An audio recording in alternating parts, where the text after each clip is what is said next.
I am Jeff Foxworthy, and welcome to Gamekeeper Podcast. If you want to learn more about farming for wildlife and habitat management, then, buddy, you are in the right place. Join the Gamekeeper crew direct from Mossy Oak Land Enhancement Studio as they discuss the latest wildlife and habitat management practices, news, and, of course, hunting. There's no telling what you'll learn, but I'm going to tell you, I bet it's interesting. Enjoy. We are live in 3, 2, 1. 2 and 1. Here we are. Yeah, another one that took a while to get started. What did you have going on, Lanny? Oh, was I late? You were a little late. Yeah. I'm sorry. I mean, we just have to warm up and chat and just get our minds. It's like we get our minds ready. Surprised that when 1:30 on Wednesday comes around. Yeah, no.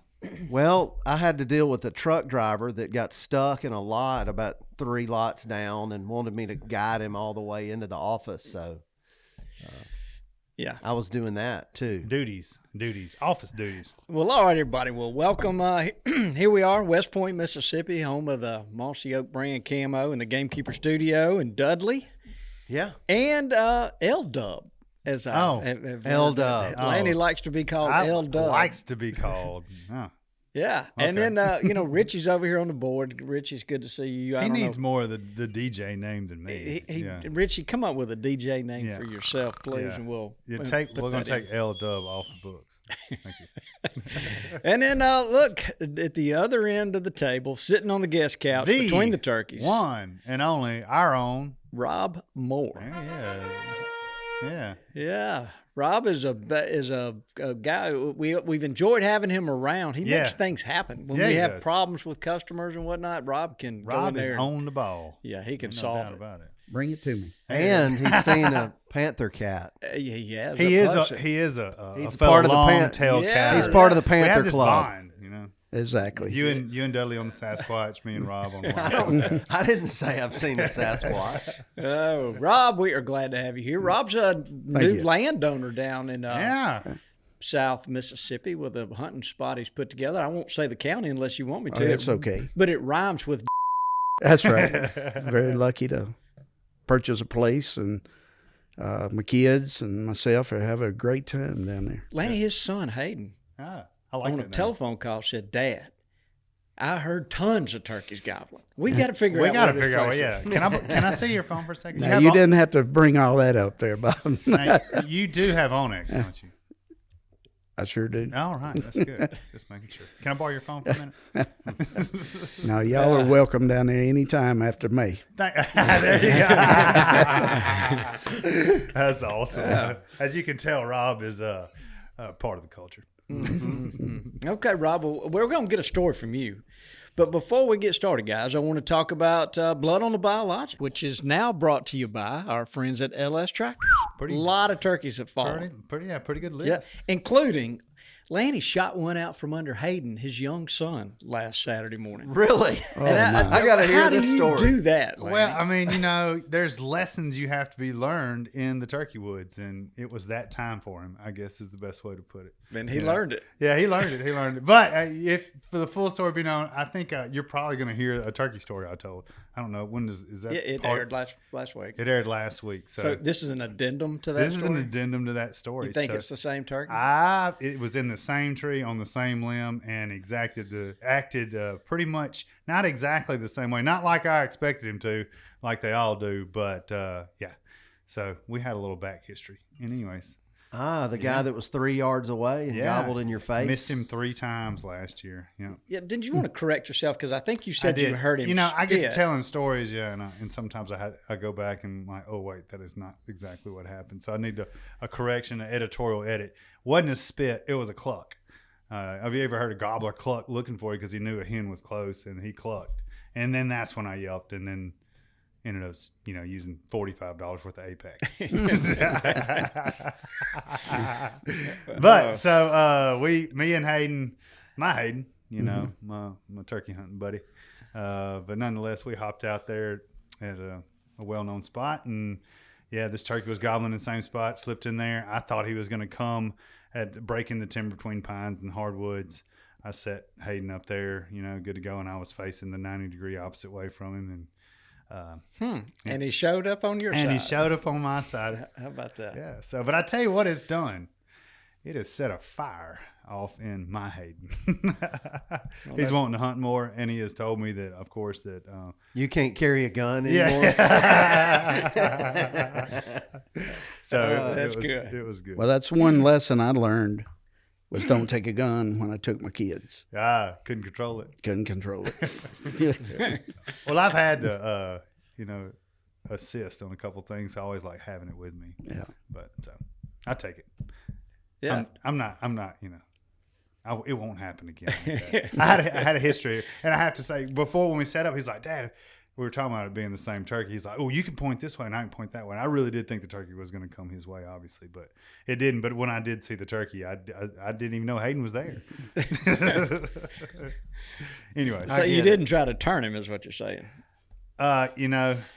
he just let I it get happen. it. They make you Did he dumb. know did he know the turkey was coming up on that side? Did he? Oh yeah, no, he saw it. He said, "There." He's my, half my eyes and my ears now. So yeah, no, he said, "There he is." The better half, probably. Yeah, no doubt about it. And but we had a great time Well, good. as always. So. Good. Dudley. And he's had some experience in the woods, so it's not like this is his first trip. Yeah. You got anybody? Yes, actually I do. Jacob Bramlett. His dad's name is Shane. I've known him for years, even back to the old forum days.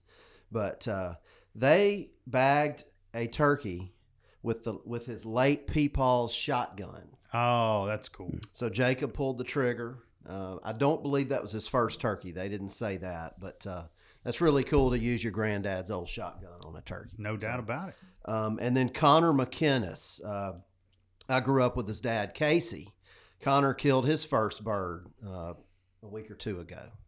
Nice. And Yeah. it was a good one. That's good. And then I've got one more, Lucas Moore, son of CJ Moore.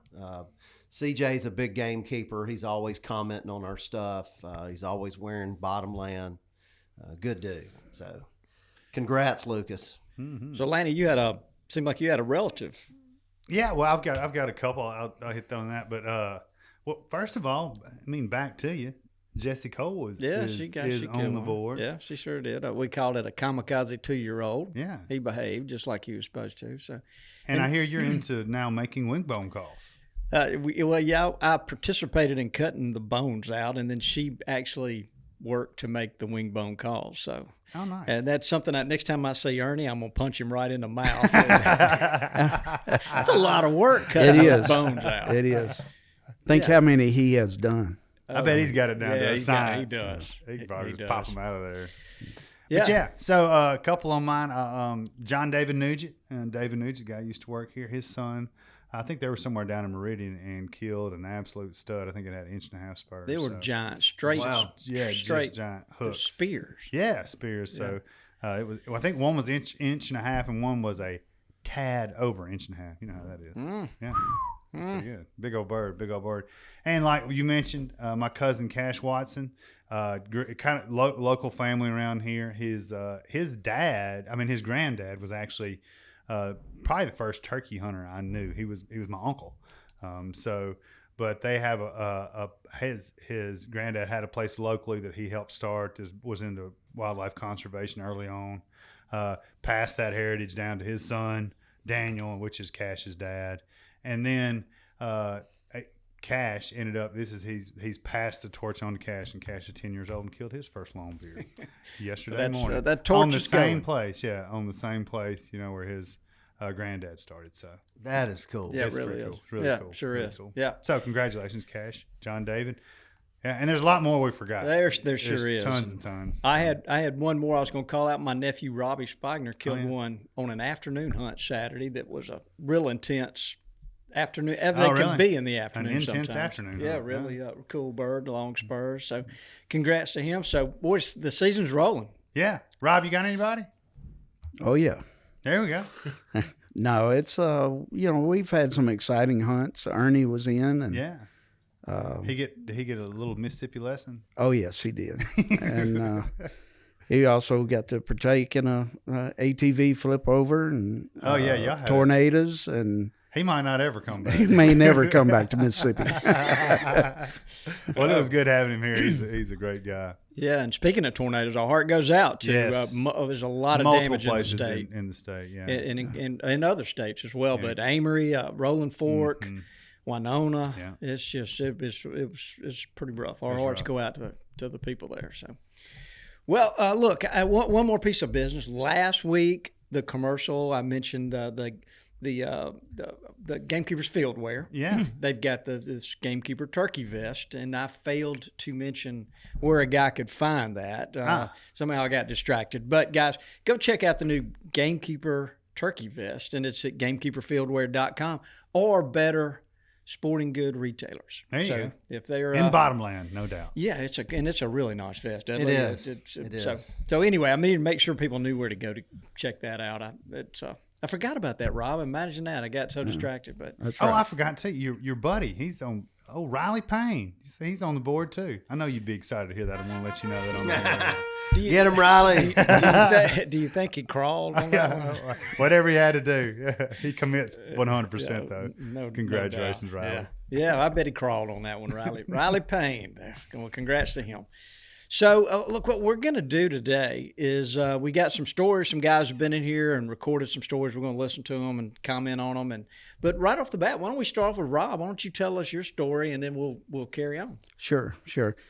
Mine, when you think back over all the years, I mean, I've been turkey hunting since the 80s, mid-80s probably. And so it's a lot of stories, but this one starts back in the 80s and ends in the 2020. Wow. So, Cool. We got plenty of time. well, no, it was when three of us become friends. Yeah. And the father of the child that I'm about to talk about, we became friends in the 80s, and the guy that owned the land, we became friends in the 80s. And so in 2020, my buddy came to me and said, hey, how about taking my son, turkey hunting? He's never been, would love to go. And so I worked it out with my buddy Glenn and set up a tent for him. And the day came, and it was cold, very cold day. So I went to pick him up, and his mother told him, said, son, I just don't think you got enough clothes on. He said, oh, I'm fine, Mom, I'm fine. We got to go. So his name was Brandon. And so we head out, and of course, on the way, we run over deer to get the day started out right. And so we get there, we get to Can-Am, we go out, cross the creek, drive all the way to the blind, unload everything out of the Can-Am into the blind, park the Can-Am just 20 feet from the blind, and sit there and wait on daylight. And finally at daylight, one gobbles to our east, and that kind of perked him up, and then nothing. That's it. So the morning rocks on, and he's like, Mr. Rob, I'm freezing to death. I am cold. So I'm taking off my jacket, putting on him. He sits there a little while longer, and Mr. Rob, I'm cold. I'm ready to go. I said, Brandon, man, we're on the dance floor here. We got in here quiet. Nothing hurt us. We can't leave right now. Have a nab, have a candy bar, do something, And so finally got his mind off of it. And I'm sitting there, and I see Ben calling, and here comes a gobbler head. I can see it coming through the cutover, coming right at us, and he pops up on the big power line. And I said, Brandon, look right there. And this boy's been, he was 11, 12 years old at the time, but he had very well schooled with a gun. Mm-hmm. And I said, well, let me help you here. He said, no, Mr. Rob, I got this.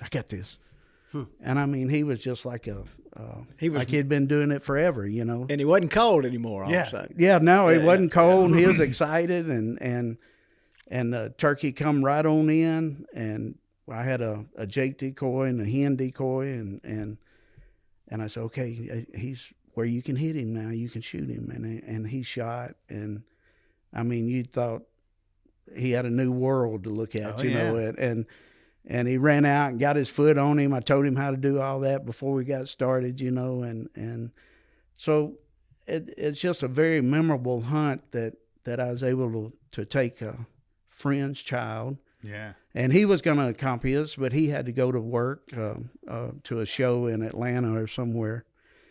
And to trust him with me, you know, and so it just came all full circle. Yeah. And, you know, I called up turkeys for my kids, and they were very special, but, you know, I had them sitting between my legs, and I couldn't see their excitement. Mm-hmm. And so I was able to witness it all, you know, right there. And so it was just a cool deal, you know. Yeah. So that's probably one of my favorite turkey stories. You ever shot a turkey out from under one of your kids? No, I left my shotguns at home just for that reason, because my buddies that I shot a few out from under them, and I said, you know, I can't trust myself, so I'm just going to leave it at home. That is special to watch It somebody take their first turkey. No doubt about it. Yeah, and like I said, he is very well versed and just did an excellent job. And his smile was from ear to ear when I was taking his picture with a turkey right there. Yeah. And it's something that he still to this day, I mean, you know, it's been a couple years, and he talks about it every time I see him, you know. So, and now he's trying to hunt on his own and learn to call. Yeah. So. Wow, that's cool. Cool stuff. That's good. What's his name again? Brandon Harrison. How Brent about that? Harrison. Oh, There it that's is. a good story. Making them turkey hunters. That's right. Yeah. Hey, this is Toxie Hayes with Mossy Oak. You know, hunting and fishing, game keeping, and taking care of the land with my family is my life. And I'll be honest with you, the one app that I'm on every day and use more than anything is OnX. It literally has changed my life. From property ownership to roads, everything to do with understanding the land better. I even use it to plot acreages all the time. Every function I could dream of. Use coupon code Mossy Oak to save 20% on your next OnX subscription. Trust me, you'll be so glad you did. The next one we're going to hear is from Ken Ivey, and he works down there near Rob, downtown in the licensing building. That's right. That's right. And we all know Ken. He's kind of, you know, He was born in the pawpaw patch. yeah, he's, I mean, he's as country as a hair and a biscuit, I guess you'd say. All right, Rich, can we hear this one? I don't know if maybe we didn't have a lot of turkeys back then, or we just had some really good turkey hunters that was taking care of them for us. So, you know, fast forward a little bit, I had been cutting my teeth on some public ground, and then I got permission from a landowner to hunt on his property. And there's a creek down in there. I was learning how to cut and yelp and run a pot call and run a mouth call diaphragm and doing some whines, some kikis, and I was learning how to basically call turkeys. And I got where, heck, I could locate turkeys and I could call them, they'd answer me. But I still really hadn't got my first turkey yet. Although, you know, these public birds are a little tougher. I got out here on this sort of private ground, and there was a creek, and the landowner told me, he says, you know, listen, there's this creek that meanders through the property, and it's shaped like a snake. And he says, more often than not, when I see wild turkeys, you know, along that creek, and typically in the morning, I was like, all right, cool. So I went out there, sure enough, group of turkeys out there. You know, I can hear them. I seen them and hear them. They're gobbling and carrying on, and I kind of do some little tree yelping, and man, there's turkey I got where I could kind of see them, and owl hooting. Like, I love owl hoot, my natural voice. So it's like, woo, woo, woo, woo, and they'd gobble, and I was like, look at him, boy, I got me some turkeys now to hunt. So I took a week off work. It really wasn't that successful. Got, you know, seen turkeys, sometimes I went and got spooked. Sometimes I'd hunt 2 or 3 times a day, but and get skunked. You know, got skunked. Turkeys will humble you. So this was the last day. It was Sunday morning. My wife's kind of like, hey, you going to church tomorrow? I don't think so, baby. I think I'm going to go hunt this turkey.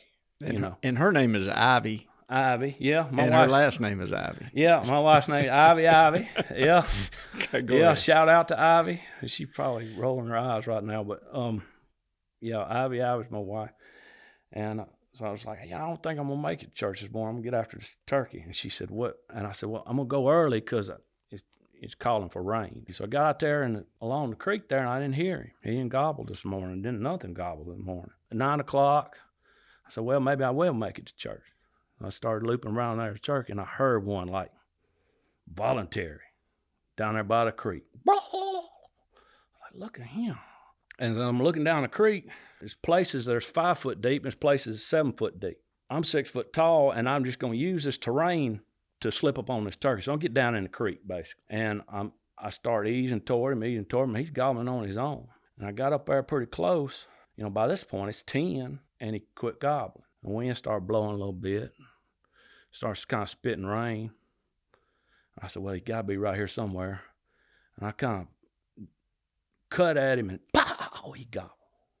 I said, look out, man, he's going to come. He's coming. I can tell he's getting closer. And then he gobbled again. It seemed like he's on the right side of the creek. And I'm down in the creek. I got on my tall boots, and my feet's already wet. Here comes the rain. Thunder boomer, I was like, oh, my God. I come up out of the ditch there, and I get to looking, and I can see his fan out there pretty good ways. And then here comes a heavy rain, and like Forrest Gump said, man, it's raining sideways. It's raining from up under.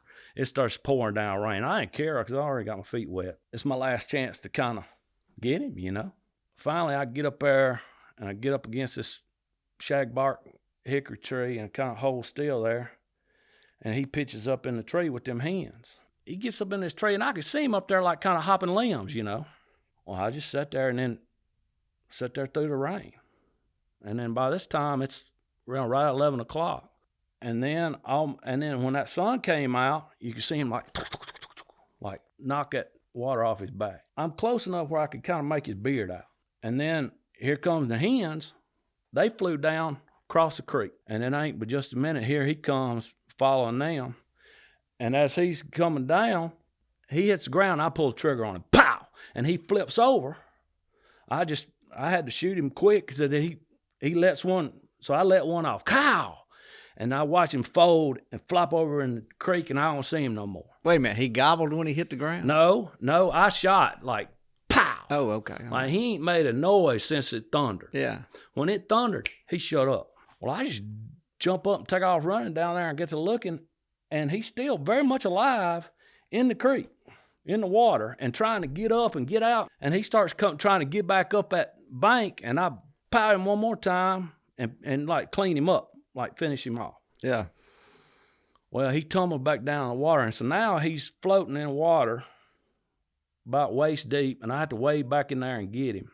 And this was typically when I kill a turkey, I'm so proud of how beautiful he looks. The iridescence, the colors are just incredible. And this was a wet mess. This turkey had been shot up, man, and was wet and was muddy and would just look horrible. But it was my first turkey, and I couldn't have been prouder. One spur was 3/4, the other spur was 7/8, and he had 11-inch beard. Oh, that's a great turkey. Way past church by then, but that's my story, man, and it was a good one. And the story of my first turkey. Yeah, no, that's a great story, Ken. That's pretty good. I like it. He went after him for a whole week and finally got him. I mean, persistence pays off. We've all had those, I just fulfilled a vendetta just a minute, this weekend with one of those ones that you really commit and will do anything to get to. And that's what Ken did. Got in the water, did what he had to do. Rob, you kind of looking tough, like it. And he's an excellent woodsman. Yeah, so, he knows his way around the woods. That was not his first time in the creek either. I guarantee you that. No, that's right. And Ken he's great in the woods. And just think how many turkeys do you like yet? And how many times you've had to belly crawl to a log just to close 10 yards, and still get whooped. That's right. Okay, well, Ken, that was a great story. We appreciate it. So the next one is Tom Roberson, who works with Greg Briggs. They're down there in Sumter County doing all kind of land work. They're Talk about a gamekeeper. Yeah. Yeah. They're the original moles. Yeah, they are. If you want to. So, Rich, let's hear from Tom. I hunt on a river right behind my house. I'm always fighting the river and trying to get them to fly across the river to me and everything. And had one gobbling one morning.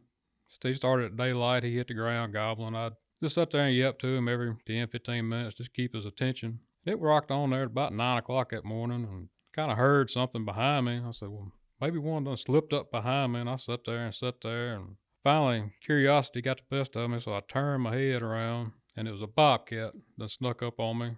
He wasn't 10 feet from me. Back then, it took a pretty good sized tree to hide me. So it was I guess he could see my elbow sticking out behind me beside the tree there, moving every once in a while. Of course, I was calling. By the time I got spun around on him, he done jumped out there about 40 yards before I could get a shot off at him. That was probably about the most exciting and closest I've ever been to as far as getting attacked by anything in the woods. So did you get to see him stalking you coming up, or you just saw the movement and turn? When he stepped on a stick, that's where he messed up. He stepped on a stick and I heard the stick break, so I eased my head around and seen it was him. When he seen my head come out from behind that tree, he turned and was fixing to take off before I could get a shot off. Well, it just kind of goes to the point that everything is after a turkey. You never know what's watching you in the woods. Isn't that the Bottom truth? line. I just want to throw this out here too, Bobby. I am actually a pretty good fisherman too.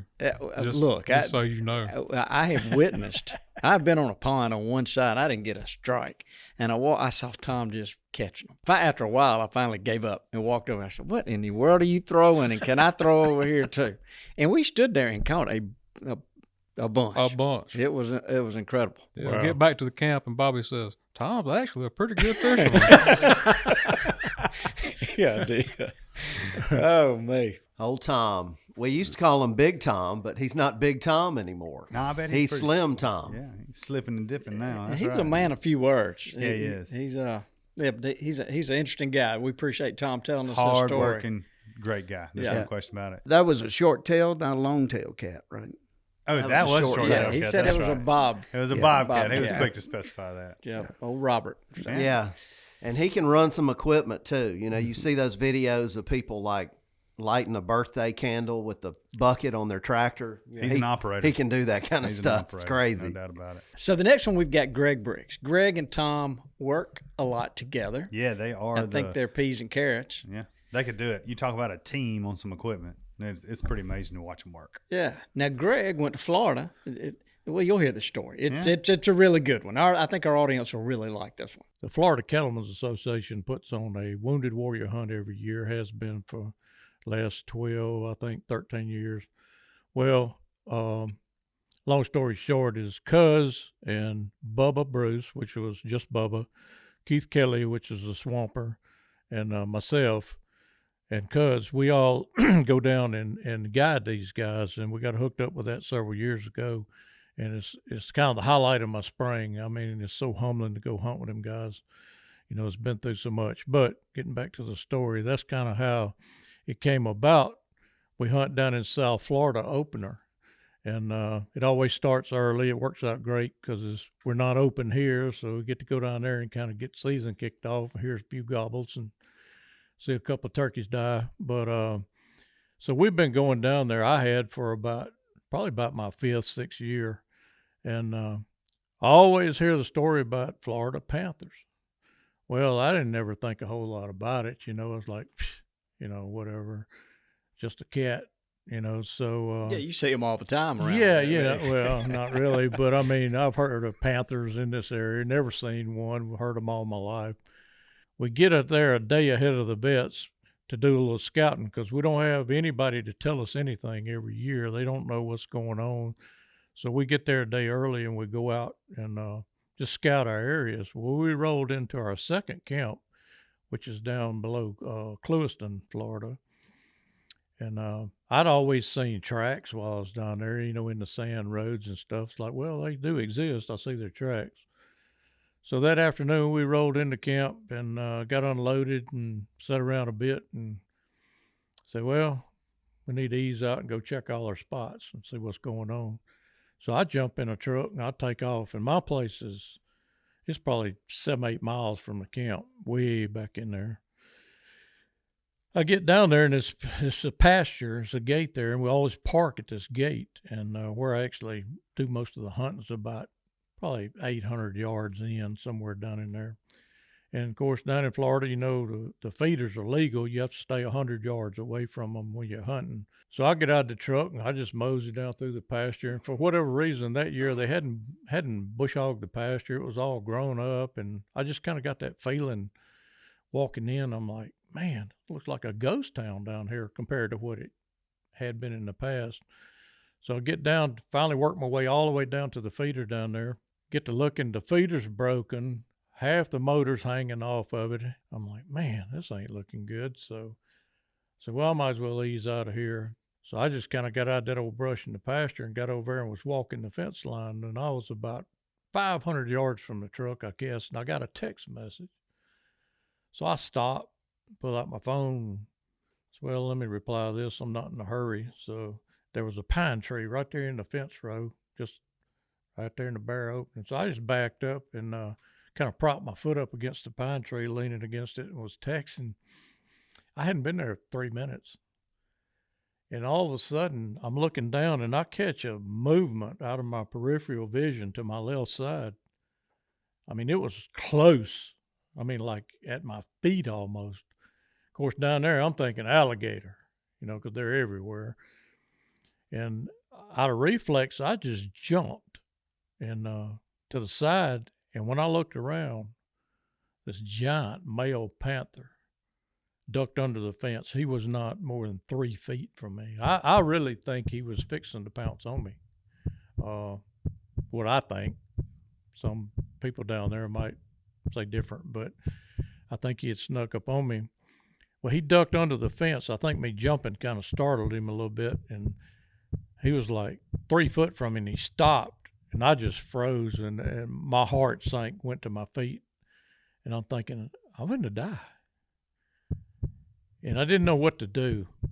Didn't have a clue. So he walks on out about 20 feet from me and stops and is sitting looking back at me. And I happened to look right down the fence from me, and there's another one standing there looking at me. And it turns out it was a female.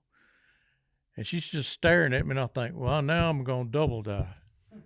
So a million things are going through my mind. I'm like, what I do? And I'm shaking. I'm a 62-year-old guy, and I mean, I always kind of thought of myself as being kind of a tough guy, but all of a sudden I'm a wimp standing there in the middle of a pasture, shaking like a leaf. Went back and immediately called the rancher. He said, hello. I said, Joe, I got a problem. He said, what's up? I said, I'm surrounded by panthers. He said, what? I was like, I'm serious, dude. He's like, no way. I said, look, I am dead serious. You need to get here as fast as you can. He said, well, dude, I'm 15 minutes from you. I said, what do I do? He said, I ain't got a clue. I said, well, you're a lot of help. So he said, all I can tell you is just hang tight. I didn't have a gun, or nothing. I had a pretty good size outdoor edge pocket knife. So in my thinking, I said, all right, come fast, please. So I hung up the phone and started videoing. I need to video this. So if I die, they'll at least know what happened. I'll get it on film.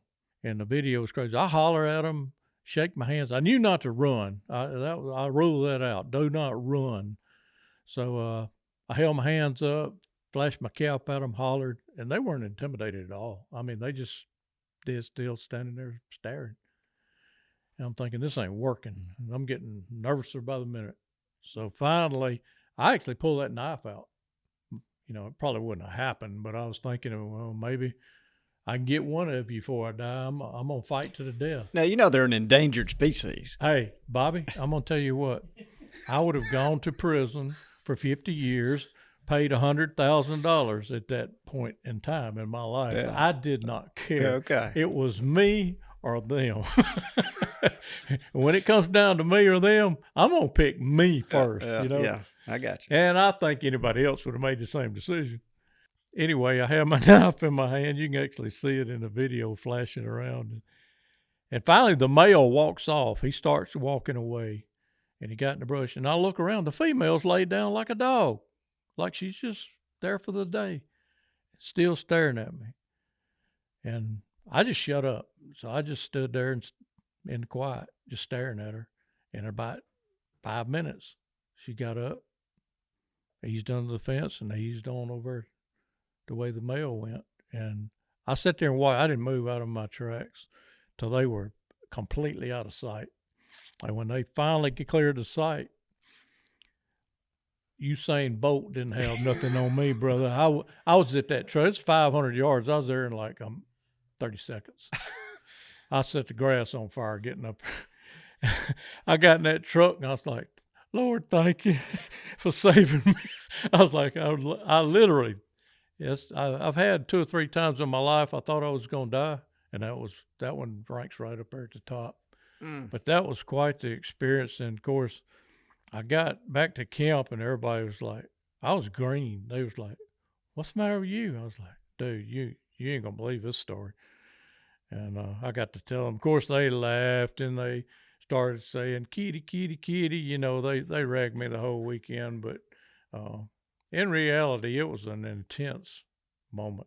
When Greg first told me this story, I thought he was in Kemper County, and I almost passed out. But now, like, when you watch the video, because he's got video of this stuff, I think we might post it later. We will. It's pretty hair raising for sure. I mean, because those cats are right there at him, and you know, old tough country Greg. I mean, you see him pull his pocket knife out and pop it and get ready to go because he don't know what's going to happen next. I mean, that's a rare occurrence. Even down, I mean, they're down there, but it's not too often you see them. You know. Yeah, and these didn't like see him and run off. Not like Tom's bobcat was probably like, well, I'm finna get it. These saw him and sat there, you know, hey, look at that. They weren't scared of it. No, not at all. And I don't know how many there are, but I don't think there are hundreds of them. Yeah. I mean, not like 400 or 500. I don't think there's but a few hundred. Yeah. So to see one or two at the same it's time, pretty incredible. And then have one sit there and stare at you. Like one walk around and the other one, he just sitting. He's like, ha. That had to be unnerving. It had to be oh my gosh. And Greg's a tough dude too. So this next story is from Mark Drury. And I called Mark. He told it. It was, I'd never heard this story. I'd heard a lot of Mark's stories. Yeah. But this one took the cake. So I hear you. When you reached out about the possibility, that one story came to my mind, and this dates back to probably, I'm going to say it would have been like 94, 95, so almost 30 years ago. And I was hunting Alabama, and I believe we were hunting over at Big Creek, and somehow I got paired up with Chuck Sykes. And this was the first I'd met Chuck, and he said, hey, we're going to go hunt my farm. Of course, Chuck is now the director of wildlife and freshwater fisheries for the state of Alabama. Yeah. And he said, in the morning, we're going to go over to Dad's, and we're going to hunt there. And I think it was a few hundred acres. And we got on this turkey at daylight, and this turkey's just gobbling really, really good for Alabama, and for anywhere, frankly. It would gobble like no tomorrow on the roost, and we were so excited. We got set up on this turkey, and we start working him real soft, and he flies down, and he just keeps on gobbling, and he holds his ground. And that went on. The sun came up. He's still gobbling.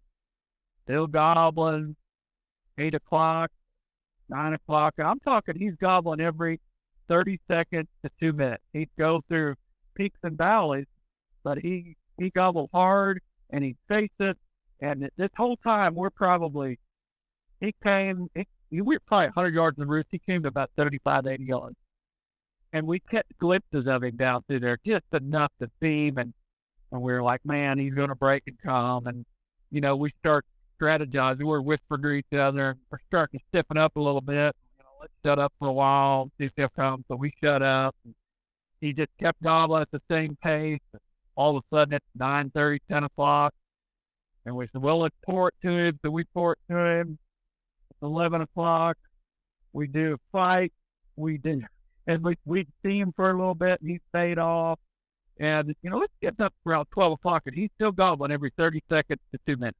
Oh. And Chuck and I are just strategizing, like, what in the world are we going to do with this turkey? We've not heard another bird. He was the only bird gobbling, and he's just blowing our hats off, you know. And we're getting hungry, and it's like 12 o'clock. And at this point, we're like, this is nuts. You know, we've already had to take a couple bathroom breaks where we'd we'd, like get down on the ground and roll over and go to the restroom and stuff away from us. But the magnet that a turkey gobble is, you can't leave it, right? Really? Yeah. I talked to Chuck. I was like, can we go try a different bird? He's like, buddy, this is Alabama. This turkey's gobbling better than any turkey I've ever worked. He goes, we're not leaving that. But all right, well, let's stick it out. And sooner or later though, we got pretty dang hungry, and we, in our minds, said, you know what, we can get on our back and kind of back away into this little fence row behind us and ease our way back to the truck and go get some lunch. We don't think he's going anywhere because he wouldn't stop gobbling. So we go get lunch. We're gone maybe 30 minutes. We come back. He's gobbling, same pace, same spot. We started working him again. We get to where we could see him, and that carried on throughout the afternoon, on into the evening, on into like 7 p.m. He gobbled the same amount at the same distance all dang day.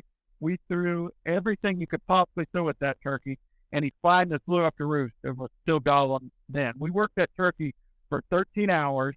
We saw him probably 15 times and never close enough for a shot. The closest he got was probably 50 yards one time.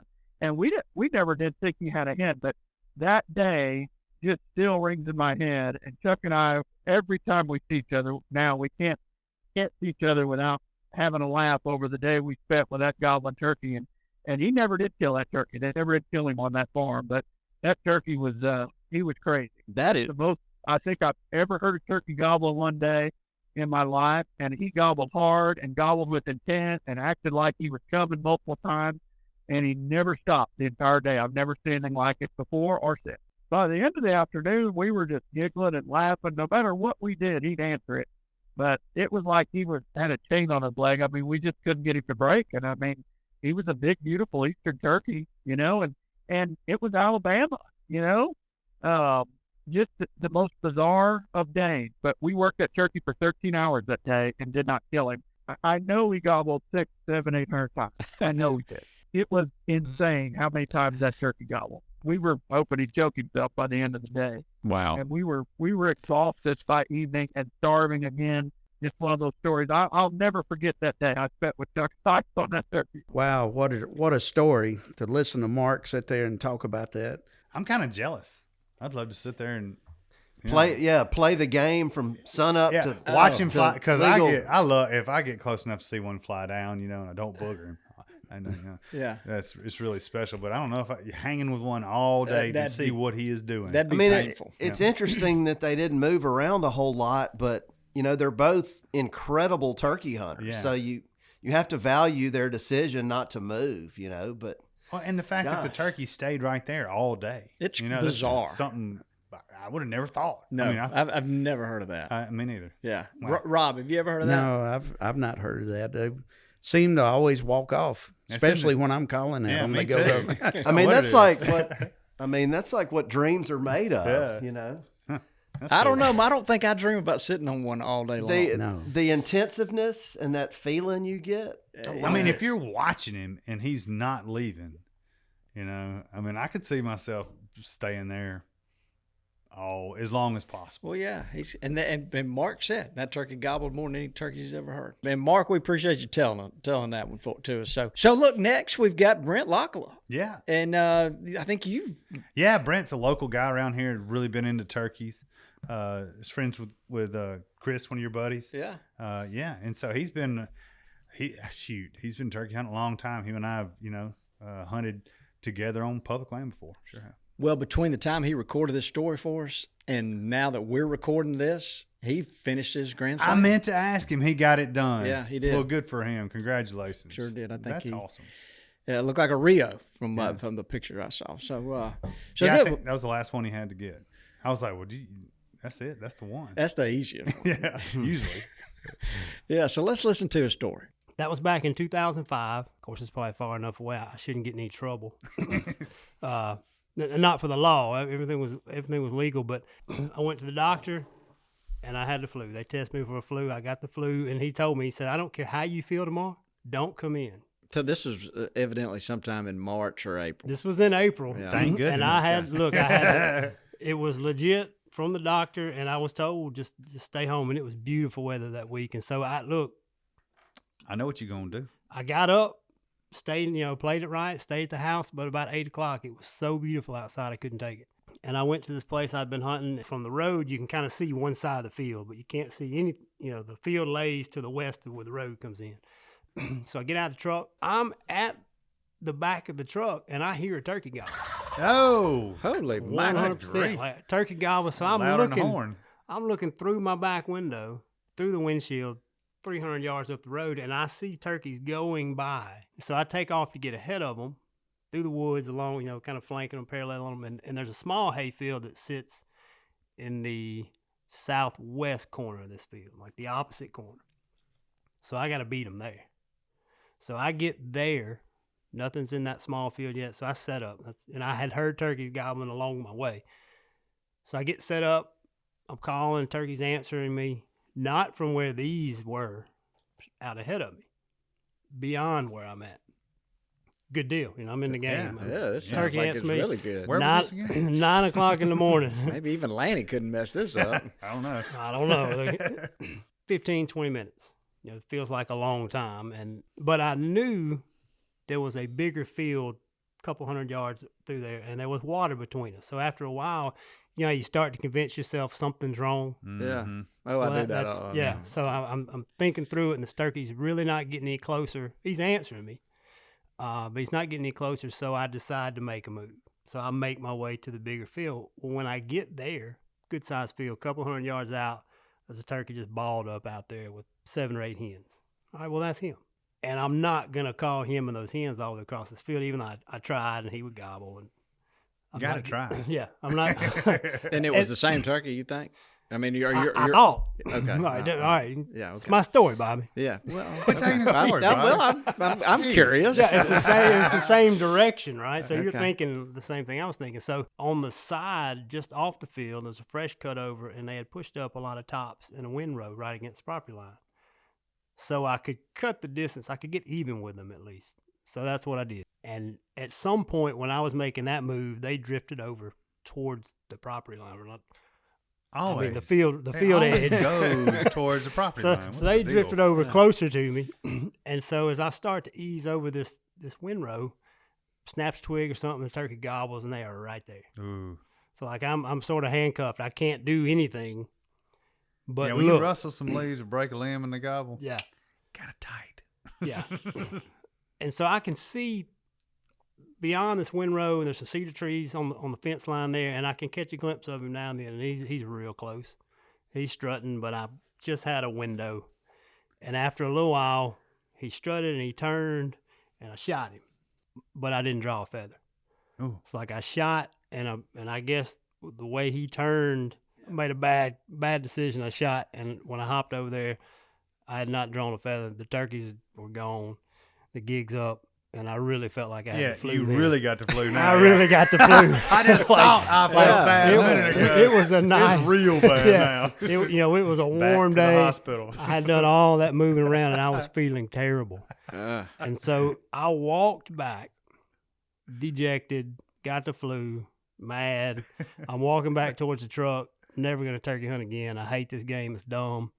And so when I'm passing by the small hayfield that I had left, I'm walking, this road joins it. So I'm walking by, and there's 2 hens in this field, like right there. This is a small field. There's no way they shouldn't have seen me. There's no way I shouldn't have spooked them.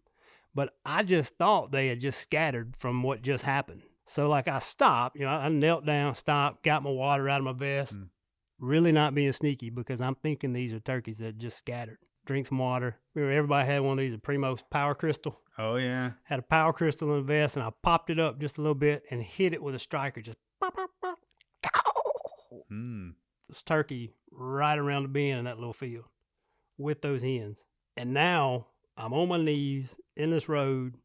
I got 2 hens looking for me now. Yeah. Walking to me, looking for me. My gun's down like this. And I can hear him drumming. Seemed like an eternity, but he finally cleared the privet. There was a little bend in the field, and I pulled up and I shot him. Did you go through your mind? Did you say, "Don't miss this one"? Yeah, well, I mean, it's amazing how quick you forget. Yeah. Golf and turkey hunting may be the only two sports where your expectations change so quick. So anyway, I shot him, walked over there, rolled him over, and I just about fainted. Yeah, that's a stud I mean, right there. just giant, and for it to happen that way, and one of the funny things is one of my better turkey hunting buddies at the time also happened to be my boss. The first thing I did was I called him. Man, you're not gonna believe this. Wait, I gotta thought go. You had the flu. Yeah. So that was a quick phone call, but how it is, man. yeah, y'all get it. Y'all understand. But looking back, obvious to me, like that turkey was coming the whole time. That's the turkey I had set up in that small field on. And I bailed, and I went around them somehow. And it was a completely different group of turkeys. Because, I mean, when I shot, the scatter was not that way. Mm-hmm. Well, Brent, that's a great story. That's a great story. Yeah, we appreciate The you Flue sharing Bird. it with us. So, incredible spurs. That's a giant spur, no doubt about it. He brought him in here. And a lesson about, and I think, you never know. You never know. And so he went thinking he was going to the turkey. He really started off with. And just think if he hadn't yelped that last time, too, That's a good point. Mm-hmm. It sure is. So never give up.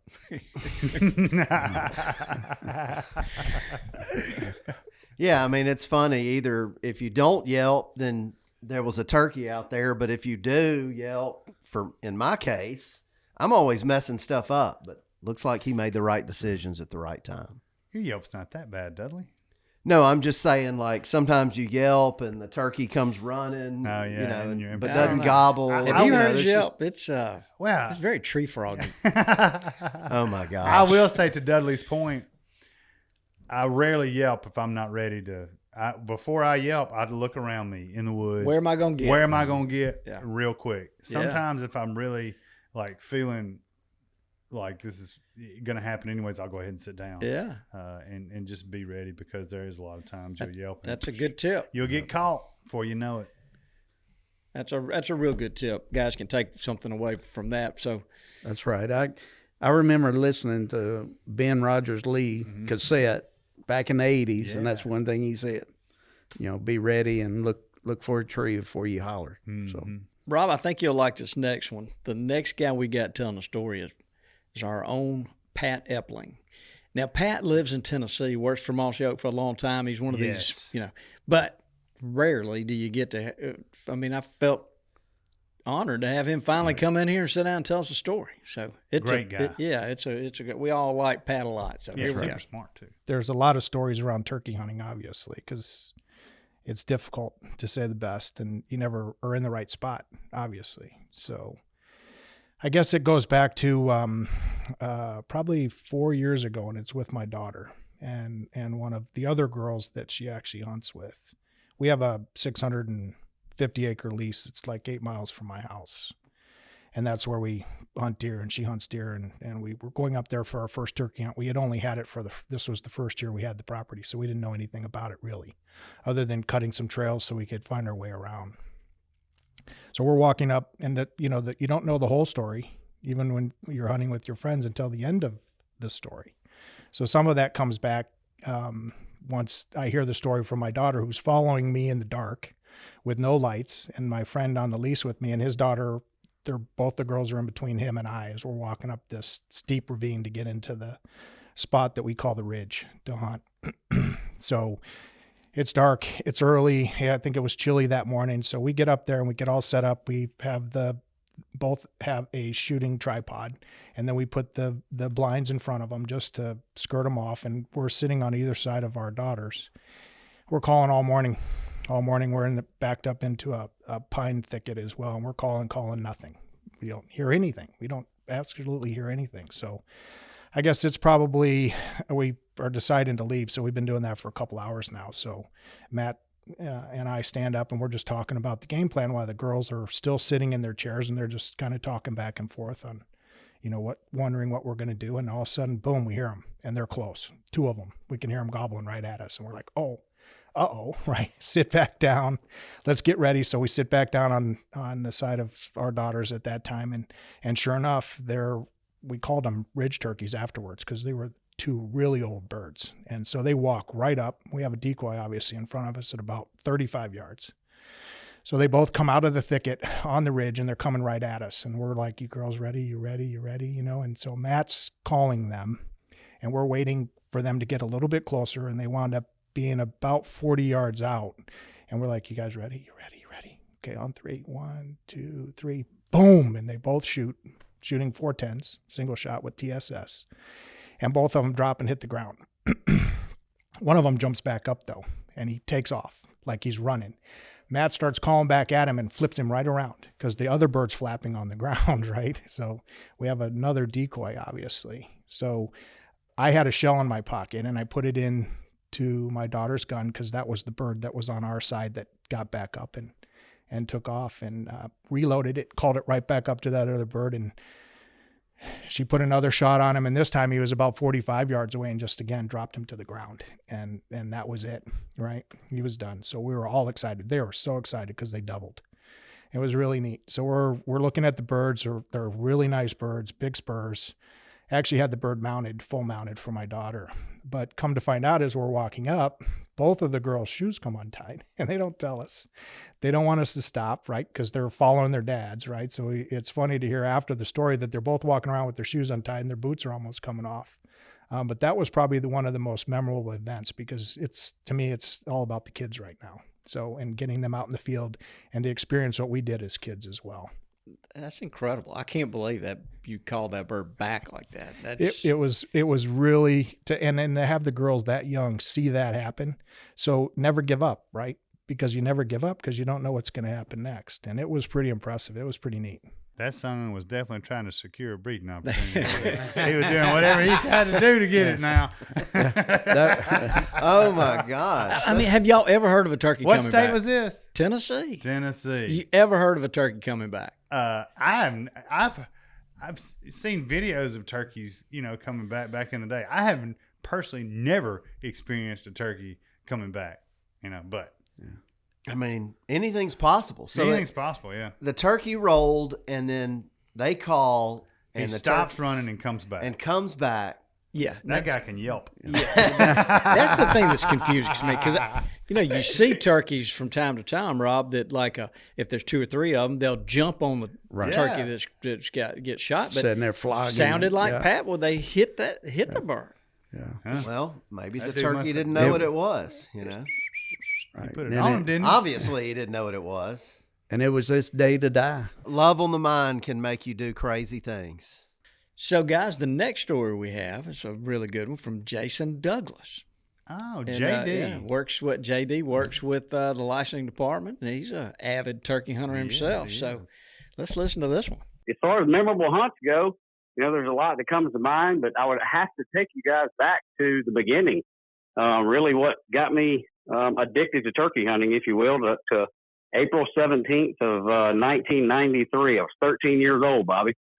That's when the addiction started for me. And I don't know if you guys are familiar with Petal, Mississippi, but that's where I was hunting that morning.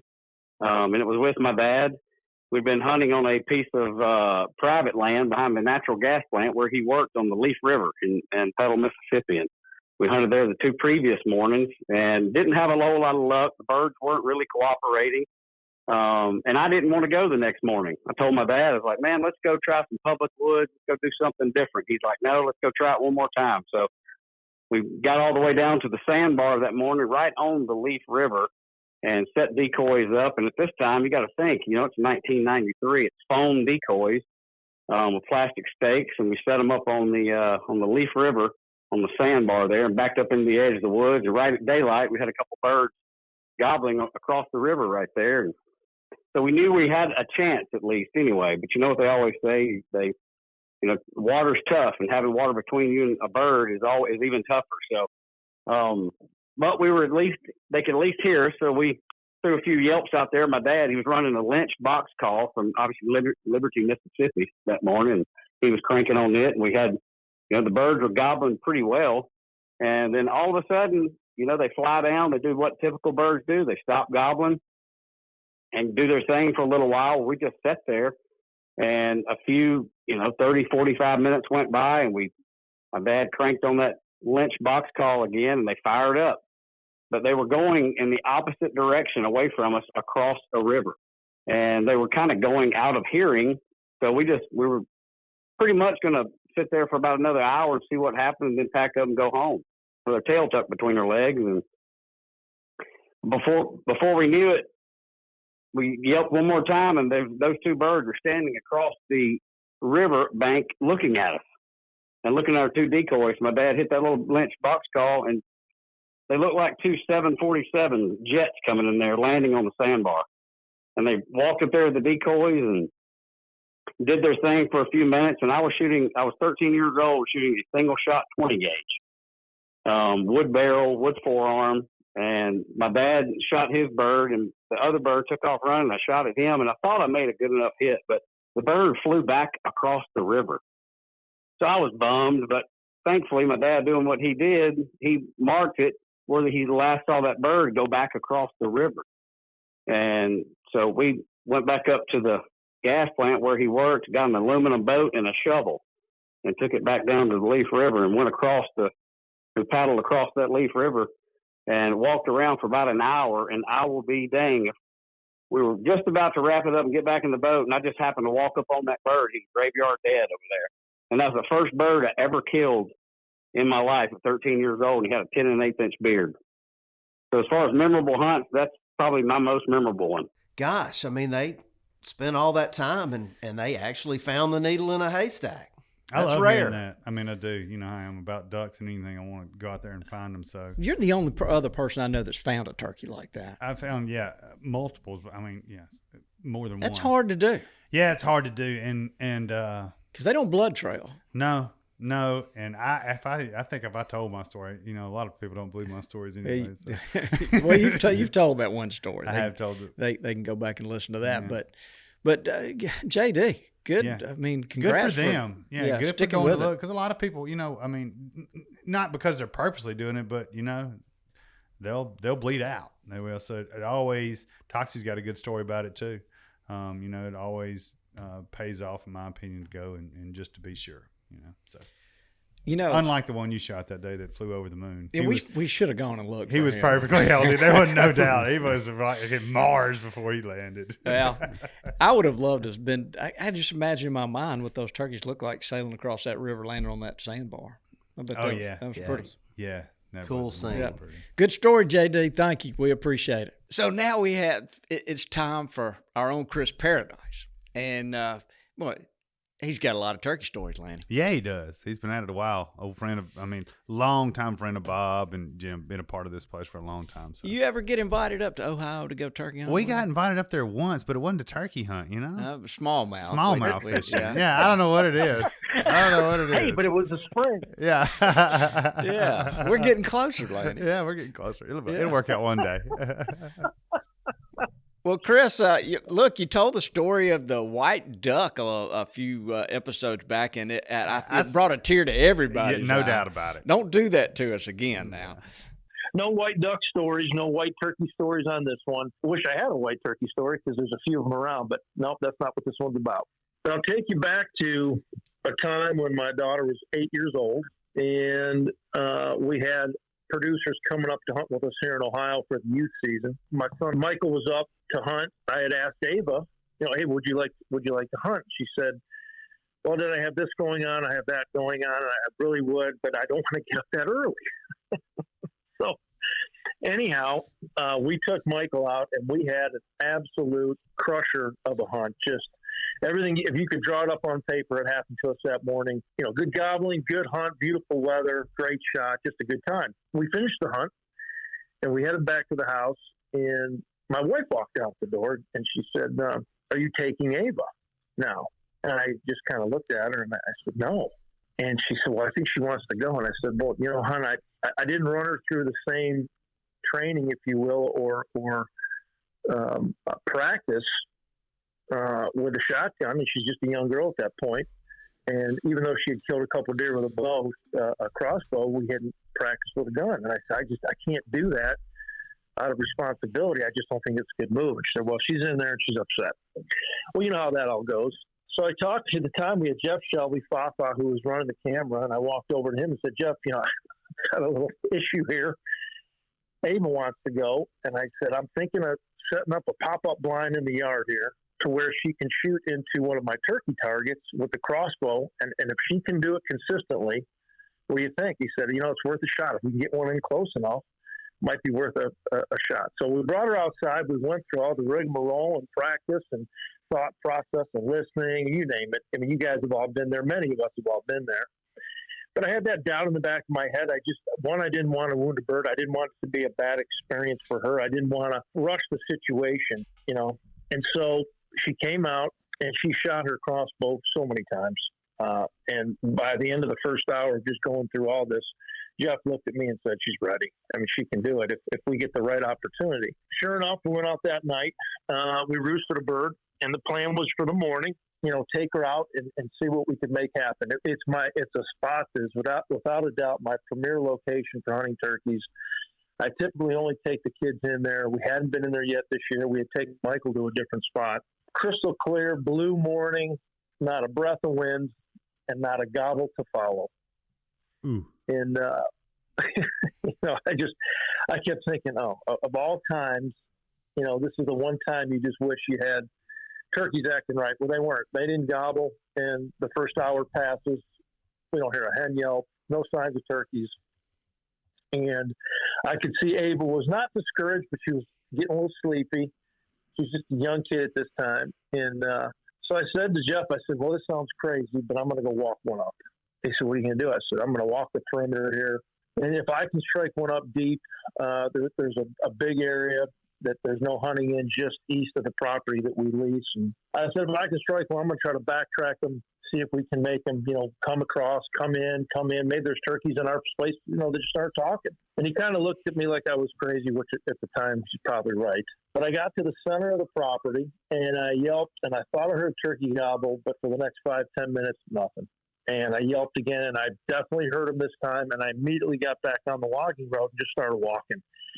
And about every 100 yards, I'd yelp, and no doubt he was answering and getting closer. I can't tell you how much closer he was getting at that time, but he was definitely moving. And when I got back to the field that we're hunting, I ran across the field, got in the blind, and I said, did you hear him? He said, no. I said, you're not hearing that turkey gobble? He said, no. I said, well, the last time he gobbled, he had to be within 250. He said, no, I'm not hearing anything. Well, I look over and Ava's sound asleep in the bottom of the blind. I said, she's sleeping? He said, yeah, she fell asleep. I try to wrestle her up out of the blind, and I'm talking to her, and he goes, oh, my God, there he is. And I look across the field out of the blind, and the turkey steps out in full strut, and he's standing there, and he's looking. And it's everything I can do to scramble to get her ready. Thankfully, she comes to pretty quick. We get her into position, and the turkey's coming right to us. I yelp one last time. He breaks down. He walks in. There's a couple of the turkeys coming behind him. And he gets into about 8 steps, and she makes one of the best shots and literally thumps him right there, makes a great shot. And we were just standing there, in the blind in awe and shock, talking to each other, laughing. Hell, I was crying most of the time. But and to this date, it's probably one of the biggest turkeys that I've ever been around that's been harvested, without question. In terms of, all the things we sometimes look for, beard length, spur length, size of bird, all that great stuff. And Ava could have cared less. She just knew that one thing, and she said, Dad, I did it. To me, that was something that, of all the stories, of all the time in the outdoors, that is the one thing. And I sent Bobby, just a minute ago, I sent you those images of that turkey. Oh, yeah. And yeah, Lanny and I are lusting on him, that's for sure. He's a stud. And she, we all know what that means and how smart and old that turkey was, and she didn't. But it was the experience that had all culminated all at once, came together, all my younger years and everything we've all done. And then you have kids in this cycle, and we've heard Lanny talk about this, the life cycle of an outdoorsman. And this was kind of that round in the bend coming home of just, okay, I've experienced something to me that was more enjoyable, more fruitful than anything I had done by seeing that young child, and if you think about it in today's world, that gets to experience something like that and truly authentically was excited. And so for me, that was it, guys. I mean, that was the one that kind of took me there. And so we've captured it. I'm so thankful that Jeff had captured that for the Family Tree, one of our short film episodes. And I can't tell you how many times I've showed that at speaking engagements about getting kids into the outdoors and all that. And I will play that at her wedding. That's awesome. Yeah, that is. It's awesome on a couple of levels. The whole kid thing and the daughter thing, it really speaks to me. But from a hunting perspective, the way he described it, how he traveled away from this field and struck a bird, and then lured that bird, kept walking toward the field and bringing the bird. I like what he used, though. Walk them up. I can relate to that. I really can. Yeah. Well, hey, look, I was desperate, and Jeff thought I was crazy. And I mean, it's wide. You got to remember, up here in youth season, it's wide open woods. There is no foliage. And so luckily I knew the property and I could stay in positions. And again, it was risky, but a very cool experience that, you just don't forget. Yeah. And with the crossbow, I mean, Yeah, that was with a crossbow. Yeah. So that's a good one, Chris. Thank you for sharing that with us. And wow, that was good. That's good. Yeah. No doubt about it. Lanny, what'd you learn? Just the sport of turkey hunting, how it's so multifaceted and affects, everybody's got cool, unique stories. Most of them are with friends and family, and that social part of it and sharing those experiences is it's really big. So it's a really special part of it. Yeah, that's the best part of the hunt. It is the story. Yeah. Well, I learned that there's a lot of stories here at Mossy Oak, because if I start trying to aggregate them to, all of a sudden I got more than we need, and so there might be there's going to be multiple parts to this, but there's everybody here has some good stories. That's right, including Cindy Clyde. Let me tell you this before we close. So I wanted to have kind of a female perspective. Yeah, Cindy get a little, is awesome. Let me go and tell you. I emailed her. Yeah. And said, hey, you got a good turkey story. She said, well, I'll tell you what. Toxie made me a deal back in the day. I was going to bring this up. He said, I'll hire you, and you can deer hunt all you want to when deer season comes, as long as you'll be here during turkey season. That's so exactly she said, I really don't turkey hunt. Yeah. And that's the honest truth. That's so cool about this place. He was using some strategery back then too, wasn't he? Yeah, he made it work. That's good stuff. I was going to say the same thing. Yeah, we do a lot of back scratching around here. Yeah, and Cindy's a fixture of this place. She really is. She keeps us all straight, especially me. Yeah, you don't want Cindy sending you an email. I get them quite often. I don't know why. Especially those car insurance emails. Yeah. I let it get to the third reminder. The third reminder one third time. And final. I'll never do it again. All right, guys. Rich, you got anything to add? The only thing I'll throw out from a turkey story, being that Rob's in the room, unfortunately, I was the reason why his daughter didn't get a turkey one time. Oh, man. Yes. I started to use that story, and I said, nah, I'm going to hold up. Yeah, I was filming a hunt with him, Oh. And solid old camera guy. And then, unfortunately, I couldn't get the bird in the shot, so. So you told her, whoa. I was like, whoa. Yeah, don't pull the trigger. Wait. Yeah. And what happened? And then he gone. They took a left. Yeah. And then come out in the field about 75 yards. Full strut, gobbling. Got some good footage of it. Yeah, we got some great, some Nat Hey, Geos. got some B-roll. We love B-roll around here. That's exactly right. It doesn't always work out, Richie. Richie the conservationist. Yeah, he is. Mm-hmm. The constant conservation. But did it work back out, though, for y'all? No, she still hadn't killed one. Oh, no. That was like 5 years ago. Right. I feel really bad now. Yeah. Well, she become a mother after that. Yes. So her That'll responsibilities have changed. Yes, That'll true. change the game. That's You changed the course of history, Richie. Well, Rich, it's always good to have you join in here. Add a little color. Oh, Debbie Downer. Stay awake. So, all right, guys. Well, I think that's about it. So, Yeah. Cool story, bro. Good stuff. Would you say goodbye, Dudley? Goodbye, Dudley. Let's go make some turkey stories. Get us out of here, Richie. Thanks for tuning in to this week's episode of the Gamekeeper podcast, and be sure to tune in again. Subscribe to Gamekeeper Farming for Wildlife magazine, and don't miss the Mossy Oak Properties Fistful of Dirt podcast with my good buddy, Ronnie Cuz Strickland.